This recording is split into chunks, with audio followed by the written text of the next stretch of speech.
Do you mean by Saturn energy imbalance? Saturn एक ग्रह है, उसका एनर्जी इम्बैलेंस का सिंपल सा मतलब क्या होगा? ये एनर्जी किस कॉन्टेक्स्ट में बोली गई है, सबसे बड़ी बात आती है। इसके रोटेशनल के उसके लिए बोली गई है, इसके रिंग से रिलेटेड बोली गई है, या इसकी ग्रेविटी से रिलेटेड चीज़ों के लिए बोली गई है। अब यहाँ पर इतने छोटे पॉइंट से ये तो हमें पता नहीं चलता है ना। तो ये इम्बैलेंस है कहाँ पर, इसके बारे में बात करते हैं। यूनिवर्सिटी ऑफ हॉस्टन ने ये कहा है कि मेजर फाइंडिंग है सैटर्न का क्लाइमेट, जो ये शो करता है planet has a big energy imbalance. The study nature communication question how planet evolve and how their climate changes over time, specially for the gas giant like Saturn. इन्होंने कहा यहाँ पर जो पैटर्न है वेदर का वो बहुत ज़्यादा अनप्रिडिक्टेड, मतलब वहाँ का जो पैटर्न है बहुत ज़्यादा चेंज होता है, ऑल सडन बदलता रहता है, कुछ करता रहता है, तो वहाँ पर एनर्जी इम्बैलेंस माना जाता है।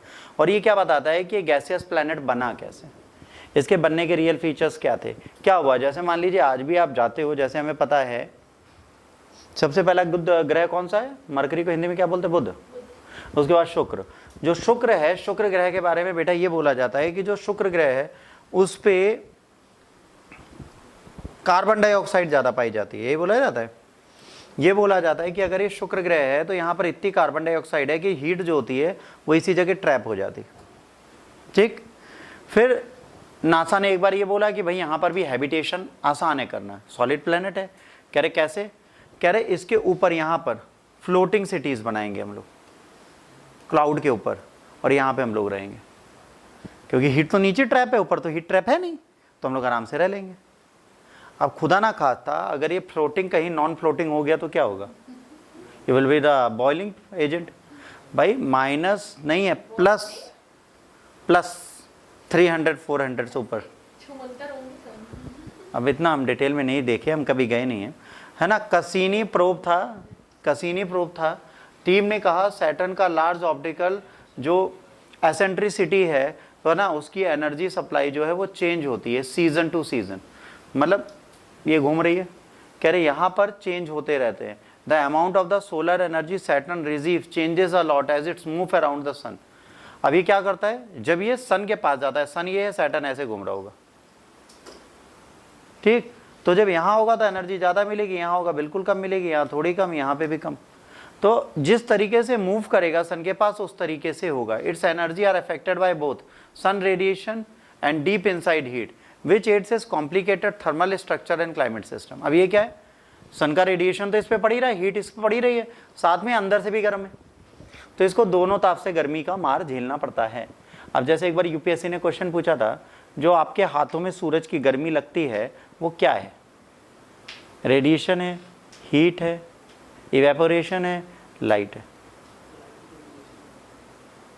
ये क्वेश्चन पूछ लिया, क्या है जो आपके हाथ में गर्मी लगती है, what is this, that is the radiation. आपकी बॉडी पे रेडिएट करती है लाइट, रेडिएशन है, जो सन हीट आप पे पड़ती है वो रेडिएट कर रही है आपकी बॉडी को। अब सोचो लोग क्या कहेंगे, सर हीट है, हीट है, हीट है। हीट का मतलब होता है तवे पे बैठ जाना, दैट इज हीट, तो वो तुरंत फील होती है हीट। रेडिएशन स्लोली, जैसे अगर एक न्यूक्लियर अटैक होता है तो आपको बर्निंग सेंसेशन बहुत बाद में पता चलता है, रेडिएशन तुरंत नहीं पता चलता। आपको लगेगा कुछ गर्म आया, बट वो तवे जैसा गर्म नहीं है, धीरे धीरे आपकी बॉडी को खत्म कर देगा। हाँ यार, आज तो बोतल भूल ही गए। Implication of the planetary science, एक न्यू फाउंड है इम्बैलेंस सैटर्न का, बहुत इंपॉर्टेंट लर्निंग है, क्योंकि एक गैस जायंट है, वो कैसे बढ़ा, कैसे क्या कर रहा है इसके बारे में। तो ये बहुत सारी इम्बैलेंसेज एग्जिस्ट करती हैं प्लैनेट में, जैसे यूरेनस है ना, जो बहुत अलग सा है। यूरेनस की प्रॉब्लम क्या, ऐसे ऐसे चलते ऐसे भी हो जाता है। जैसे पोल्स हैं, कुछ प्लैनेट के पोल्स ऐसे हैं ना, है ना, यूरेनस अपना पोल ऐसे बना लेता है, ऐसे ऐसे घूमता है, कहता है नॉर्थ साउथ बीच में रख लो, ये ईस्ट वेस्ट इधर उधर कर दो, तो पोल ही चेंज हो जाते हैं इनके, या ऐसे चलते हैं भाई साहब। तो प्लैनेट्स जो हैं बहुत ज़्यादा कहते हैं ना अजीब तरीके से बिहेव करते हैं जब एक्सटर्नल सोलर सिस्टम में, तो भाई वहाँ पर लाइफ भी पॉसिबल नहीं है, वहाँ पे सर्वाइवल भी पॉसिबल नहीं है। ये सारी चीज़ें वो पहले से क्लियर कर देते हैं। कसीनी प्रोब के बारे में पूछा जाएगा, जिसको लॉन्च किया था 1997 में, और ये 2017 तक वर्क करता रहा, जो बहुत बड़ा पार्ट था इसकी फाइंडिंग का। NASA, European Space Agency and Italian Space Agency ने साथ में काम किया था। The information gathered has been very helpful to understanding Saturn energy budget and things that happen in its atmosphere. अब इन्होंने कहा कि एनर्जी बजट मतलब उसके पास कितना कोटा है ऊर्जा का, उसके बारे में जानना, और हर सीजन में किस तरह शनि का वेदर और सीजन चेंज होता है उसके बारे में सारी डिटेल देने का कार्य इसने कर दिया था। तो आपसे अगर आप पूछा जाएगा एग्जाम में, क्योंकि अभी फिर से न्यूज़ में है, तो कसीनी प्रोब पूछा जाएगा, क्योंकि 20 जून की न्यूज़ है, तो ये आपके जैब से छूटेगा तो नहीं, पढ़ना तो पड़ेगा। ठीक।